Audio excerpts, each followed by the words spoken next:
elimina as indenizações. A gente consegue terminar as indenizações, que foram só 4. Relembrando diária, ajuda de custo, transporte e auxílio moradia. E a gente passa os estudos das vantagens propriamente ditas, né? Aquelas que são de fato vantagens, que, portanto, ficarão limitadas ao teto. E vantagens nós temos 2 grupos. Nós temos as gratificações e nós temos os adicionais. Então, gratificações são 2 vantagens e adicionais são 6 vantagens. Começar pela menor, pelas gratificações, depois a gente passa para o estudo dos adicionais. Gratificações são 2 atualmente na Lei 8.112. Uma delas foi acrescentada, que é a gratificação por encargo de curso ou concurso. Gratificação por encargo de curso ou concurso. A segunda é uma gratificação que já existia desde a promulgação da lei, que é a gratificação natalina. Gratificação natalina. Gratificação por encargo de curso ou concurso é uma gratificação bastante interessante, porque é o seguinte: quando você passa num concurso público, você passa por uma atribuição específica, por uma função específica. Então, digamos que você passe no concurso público para ser analista do STF. Você tem as suas atribuições de analista do STF. Só que, a partir do momento que você está ali, já entende de todo o funcionamento do STF, eles fazem um novo concurso para analista do STF. E eles te convidam, falam: olha, você quer ministrar cursos para o pessoal que está chegando agora, dar palestra, porque o pessoal, quando entra, normalmente tem esse período de adaptação, onde eles aprendem detalhes a respeito de cada cargo. E você, tudo bem, então vou ministrar essa palestra. Isso é uma atribuição a mais, é algo a mais que você está fazendo. Isso não faz parte da sua função de analista do STF. Se isso não faz parte da sua função, se isso é algo a mais que você está fazendo, obviamente você merece ganhar mais por isso. E esse valor a mais que você recebe é chamado de gratificação por encargo de curso ou concurso. Gratificação por encargo de curso ou concurso. Outro exemplo de gratificação por encargo de curso ou concurso é, por exemplo, se você não participar daquele curso que as pessoas fazem logo depois que são aprovadas, mas se você participar do exame. Digamos que o STF, ele diga assim: bom, agora eu não vou contratar instituição nenhuma para fazer a prova. Agora, vocês, servidores do STF, vão fazer a prova, aplicar a prova e corrigir a prova. E aí, isso não é função de servidor do STF. Quando você faz concurso para o STF, você faz para ser assessor, para pesquisar, não para aplicar a prova, corrigir prova, elaborar a prova. Portanto, se você aplicar, corrigir, elaborar, você está fazendo algo extra. E se você faz algo extra, você merece ganhar mais por isso. Você vai ganhar a gratificação por encargo de curso ou concurso.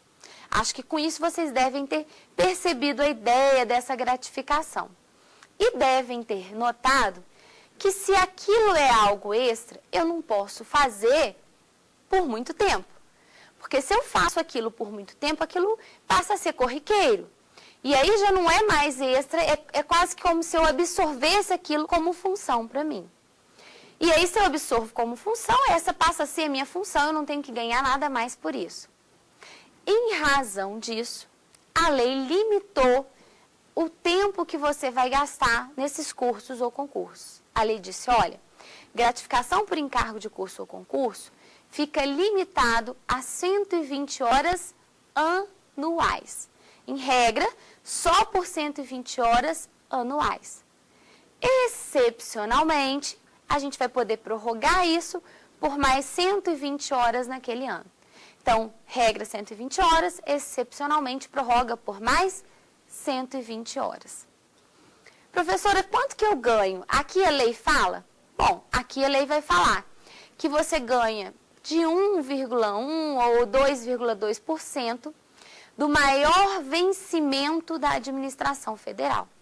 Então, é algo que vale a pena. Se você computar lá essas 120 horas ou conseguir chegar a 140, 1 ou 2%, né, 2,2% do maior vencimento da administração federal, é algo considerável para você ganhar, para você receber aí.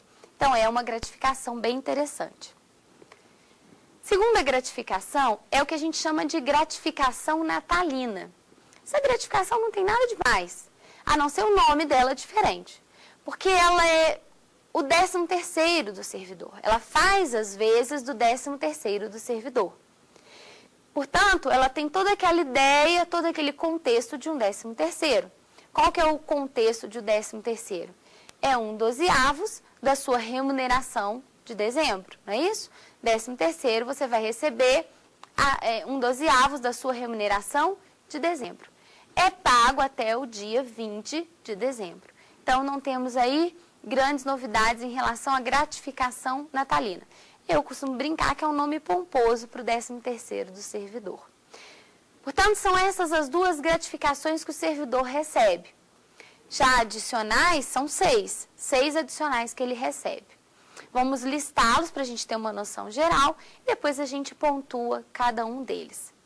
O servidor recebe adicional por insalubridade, periculosidade e atividade penosa, os 3 primeiros. Quarto adicional, adicional por serviço extraordinário, horário noturno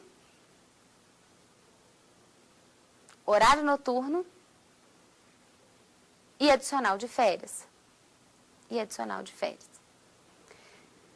Então, são 6 adicionais e para facilitar o estudo a gente pode agrupar os 3 primeiros e depois analisar os 3 últimos. Lembrando que os 3 primeiros são insalubridade, periculosidade e atividade penosa. Insalubridade e periculosidade está muito próximo da ideia de insalubridade e periculosidade que nós temos lá na CLT. Ou seja, são situações que vão causar um risco à saúde ou à vida do servidor e, portanto, se ele trabalha nessas condições, ele merece ganhar a mais para isso. E a gente consegue perceber, causar risco à vida, causar risco à saúde, são coisas que se confundem. Por isso, se eu fizer jus à insalubridade e à periculosidade, eu tenho que optar por uma delas. Eu não posso receber as duas ao mesmo tempo, eu tenho que fazer uma opção por uma delas. Ou insalubridade ou periculosidade. A lei aqui também não vai definir o quantum desses adicionais. O que ela vai fazer é uma restrição a respeito de trabalhar nessas condições. Então, ela vai dizer que a mulher gestante ou lactante, ou seja, a mulher que está grávida ou a mulher que está amamentando, que trabalhar nessas condições não vai receber esses adicionais porque ela vai ter que pedir afastamento se ela trabalhar nessa condição de insalubridade ou periculosidade, especificamente raio-x. Então, ela vai pedir afastamento dessas funções enquanto durar a gestação, enquanto durar a lactação. Por isso que ela deixa de receber, porque ela vai ficar afastada. Já o adicional por atividade penosa é um adicional que a gente não vê na CLT. Digamos que seria uma criação da 812. Mas a 812 ela é bem lacunosa a falar a respeito desse adicional. A Lei 8.112 fala que esse adicional diz respeito ao local de trabalho.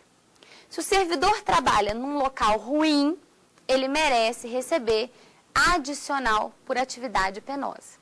E ela, inclusive, dá exemplo. Ela diz que se o servidor trabalha, por exemplo, numa zona de fronteira. Mas aqui também ela não fala percentual, ela não vai estabelecer valor, ela deixa bem aberto para regimentos internos, para outras legislações ou atos normativos definirem. Ou seja, os 3 primeiros adicionais dizem respeito ao modo de trabalho, local de trabalho, circunstância ruim, a saúde, a vida. Os 3 próximos adicionais em nada se confundem com esses 3 primeiros. porque eles vão dizer respeito a horário de trabalho. A horário de trabalho. Veja bem, adicional por serviço extraordinário. Você recebe quando você faz um serviço extra, ou seja, quando você passa do horário de trabalho. E é importante a gente lembrar que o servidor deve fazer 40 horas semanais, diárias pode ser de 6 a 8 horas por dia. Horário de trabalho do servidor, de 6 a 8 por dia, 40 horas semanais. Se o servidor fizer hora extra, ele merece ganhar o adicional por serviço extraordinário. Adicional por serviço extraordinário. Mas é interessante a gente saber que não adianta o servidor falar assim, poxa, eu vou enrolar o dia inteiro. E aí, no final do expediente, eu fico aqui mais umas 2, 3, 4 horas para conseguir ganhar adicional por serviço extraordinário. Para que ele receba, ele só pode trabalhar horas extras, 2 no início ou 2 no final. Ou seja, ele só pode fazer 2 horas extras por dia, ou chegar 2 horas mais cedo, ou sair 2 horas mais tarde. E é necessário uma ordem superior. Não pode ser algo definido pelo próprio servidor, porque senão isso geraria aí uma situação bastante conflitante no dia a dia da administração. Então, ele fica limitado a 2 horas por dia, desde que haja ordem do superior. Isso porque o valor desse serviço extraordinário é alto. O valor disso é 50%. 50%. Esse é o percentual do serviço extraordinário. 50%.